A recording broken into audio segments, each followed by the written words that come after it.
வணக்கம். இன்னைக்கு நடந்திருக்கிற post market ரிப்போர்ட்டையும் நாளைக்கு மார்க்கெட் எப்படி இருக்கலாங்கிற ரிவ்யூவையும் செக் பண்ணிடலாங்க. நம்ம நேற்று கொடுத்துருந்த லெவல் பார்த்தீங்கன்னா மார்க்கெட் இங்கே இருந்த போது நம்ம சப்போர்ட்டாக வந்து சொல்லியிருந்தது இது சென்டர் வேல்யூ கீ வேல்யூவாக சொல்லியிருந்தது 25,401ங்க. மார்க்கெட் வந்து அதுக்கு மேலே இருக்கக்கூடிய 421லேருந்து மார்க்கெட் இந்த ரேஞ்சுக்குள்ளேயே இன்னைக்கு நடந்துருச்சுங்க. அவ்வளோதான். இன்னைக்கு மார்க்கெட்டு ரேஞ்ச் மூன் மார்க்கெட்டு தான், ஒன்றும் சொல்லிக்கிறதுக்கு இல்லை. நம்ம மேலே நல்ல வாலட்டைல் இருந்தது அப்படின்னா அட்லீஸ்ட் இந்த லெவலையாவது ரீடெஸ்ட் பண்ணியிருக்கலாம். பட் ரெண்டு சைட்லேயும் பெரிய மொமெண்டமே கிடையாதுங்க. கீ வேல்யூ வந்து டச் பண்ணலை, ஒன்லி இந்த பிளாக் லைனில் சப்போர்ட் எடுத்ததுங்க. இதெல்லாம் ஏன் வந்து இந்த லைனுக்கு வந்து சப்போர்ட் எடுக்குதுன்னு பார்த்துக்கோங்க. இதெல்லாம் நம்ம ஏன் முன்னாடியே ப்ரெடிக்ட் பண்ணுறோம் அப்படின்னு தெரிஞ்சுக்கோங்க. இவ்வளோதான் விஷயம். நம்ம இண்டிவிஜுவல் ஸ்ட்ரைக்குக்கு போயிடலாங்க. நீங்கள் மார்க்கெட் சைடுவேஸ் தான் பார்க்கலாம். நம்ம கொடுத்துருந்த ஸ்ட்ரைக் என்ன செஞ்சுருக்குங்க. 25,450 காலும் போட்டும் 136 ரூபாய்க்கு மேலே இருந்தால் மார்க்கெட் அப்சைடு போகும்னு சொல்லியிருந்தேன்.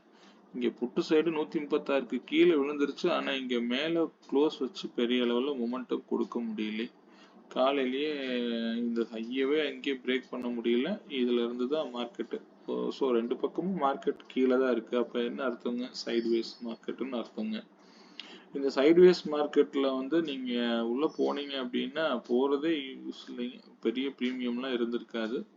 பார்க்கலாம். நான் ஃப்ரைடே மார்க்கெட்டும் மோரார்லெஸ் சைட்வேஸாக தான் இருந்தது. நாளை அல்லது நாளை மறுநாள் பெரிய மொமெண்டம் இருக்கும்னு எதிர்பார்க்கலாம். சரிங்க. மார்க்கெட் நாளைக்கு எப்படி இருக்கலாம் அப்படிங்கிற ரிவ்யூ பார்த்துடலாங்க. நாளைக்கு மார்க்கெட்டுக்கு கீ வேல்யூ 25,452ங்க. மார்க்கெட் அந்த இடத்துல இருந்தால் டிசைட் பண்ணும். ஆக்சுவலாக க்ளோசிங் இருக்கிற இடமே தான் அது, வேற ஒன்றும் இல்லை.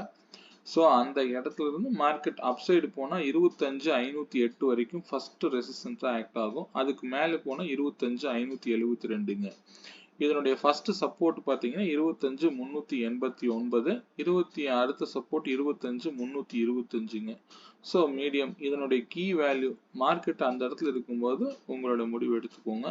இந்த வீக்கே நான் லாஸ்ட் ஃப்ரைடேவே சொல்லிட்டேன். வீக்லியில் வந்து இது கீ வேல்யூன்னு சொல்லியிருப்பேன். 25,487 அப்படிங்கிற விலை. இந்த விலையை வந்து மார்க்கெட்டு இங்க இருக்கும்போது தான் மார்க்கெட்டே முடிவு பண்ண முடியுங்க. அதை மட்டும் பார்த்துக்கோங்க. 25,487. ஸோ இந்த இடத்துல இருந்து மார்க்கெட் அப்சைடு போகணும்னா இங்கிருந்து சப்போர்ட் எடுத்தால் தான் போக முடியும். இங்கே ஃபால் ஆகிற மாதிரி இருந்தாலும் இங்கே இருந்து தான் ஃபால் ஆக முடியுங்க. அதனால அது மட்டும் இதனுடைய இம்பார்ட்டன்ட் வேல்யூ இந்த வீக்குங்க. மந்த்துக்கு ஆல்ரெடி நான் வேல்யூ கொடுத்துருப்பேன். 25,202 அப்படிங்கிற விலை ரொம்ப இந்த மந்த்துக்கு முக்கியமான விலையா ஆக்ட் ஆகுங்க. சரி, ஓகே. இண்டிவிஜுவல் ஸ்ட்ரைக் மட்டும் என்ன பார்க்கலான்னு பார்த்துடலாங்க. 25,450 எகெயின் வந்து எடுக்கணும். அந்த ஸ்ட்ரைக்கு வந்து பார்த்தோம் அப்படின்னா 25,450 98 ரூபாய்க்கு மேல இருந்தா கால், 25,450 கால், 98 ரூபாய்க்கு மேல இருந்தா மார்க்கெட் அப்சைடுங்க. 98 கூட அதுக்கு வரக்கூடாது. One second. சப்போர்ட் எடுக்கிற இடங்க, அது போடக்கூடாது.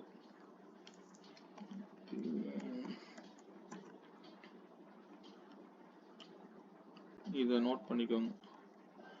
116.98 தான் சரியான விலைங்க. இந்த இடம் வந்தா மார்க்கெட் முடிவு பண்ணிக்கோங்க. இதுதான் வந்து மார்க்கெட்டுக்கு நாளைக்கு முக்கியமா ஆக்ட் ஆகுங்க.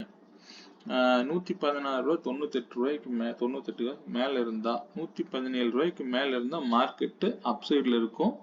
இதுவே புட்டு சைடு 118 ரூபாய்க்கு மேல இருந்தா 117 ரூபாய்க்கு மேல இருந்தா டவுன் சைட்ல இருக்கும். இவ்வளவுதான் ஷார்ட்டான ரூலுங்க. இது வந்து இந்த ஸ்ட்ரைக்கு 98ல இருந்து 136 வரைக்கும் போகுங்க. இதனுடைய நாளைக்கு ரேஞ்ச் வந்து இப்படி இருக்குங்க. ஸோ இது வந்து நம்ம எஜுகேஷனல் பர்பஸாக தான் இந்த வேல்யூ சொல்கிறேங்க.